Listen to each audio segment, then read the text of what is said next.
देश में किसी भी चुनाव से पहले चुनाव आयोग शांति व्यवस्था बनाए रखने के लिए आदर्श आचार संहिता लागू करता है। देश भर में लोकसभा चुनाव 2024 की तारीखों के ऐलान के बाद भी इसी प्रक्रिया को अपनाया गया है, जिसके तहत चुनाव परिणाम आने तक सारे देश में मॉडल कोड ऑफ कंडक्ट लागू है। शासन प्रशासन की व्यवस्था चुनाव आयोग अपने हाथों में ले लेता है। इसी दौरान सरकारी कर्मचारी आयोग के लिए कार्य करते हैं। इसी बीच आपके लिए ये जानना बेहद जरूरी है कि चुनाव के दौरान वो ऐसे कौन कौन से काम हैं जो अपराध यानी क्राइम की श्रेणी में आते हैं और आपको इन कामों को करने से बचना चाहिए। तो आज इस वीडियो में थोड़ा सा इलेक्शन ज्ञान ले लेते हैं कि चुनाव से पहले आचार संहिता के दौरान क्या क्या चीजें आपको नहीं करनी है। सबसे पहले जो काम आपको नहीं करना है वो है प्रलोभन देकर वोट मांगना।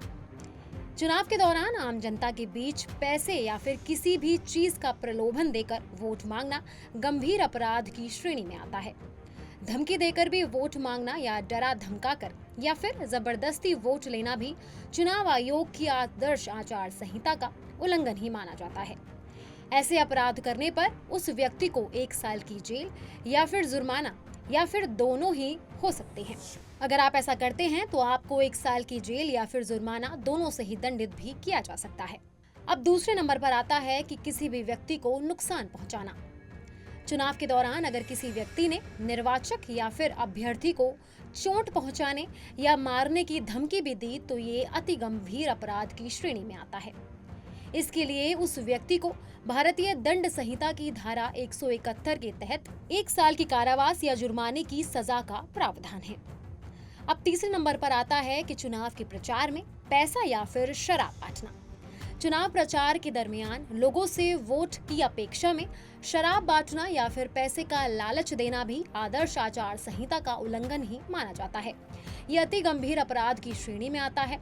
इस अपराध के लिए व्यक्ति को धारा 171B/171E के तहत कम से कम 3 महीने की जेल का प्रावधान है।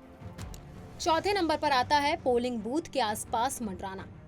कोई भी व्यक्ति वोटिंग वाले दिन पोलिंग बूथ के 100 मीटर की सीमा के अंदर रहकर वोटर को किसी भी उम्मीदवार के खिलाफ वोट करने के लिए बाध्य नहीं कर सकता।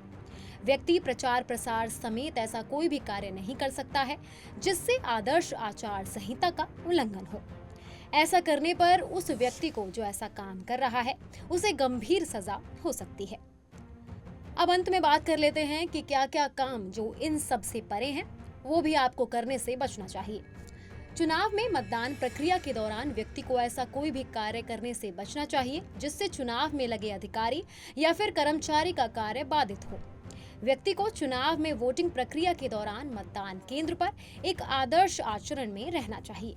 ये सब बातें ना मानने पर भी व्यक्ति सजा का पात्र हो सकता है। तो इन चुनावों के दौरान आप ये सारे काम करने से बचें और बाकी सारी बड़ी जानकारियों के लिए देखते रहिए punjabkesari.com और चैनल को सब्सक्राइब करना बिल्कुल ना भूलें।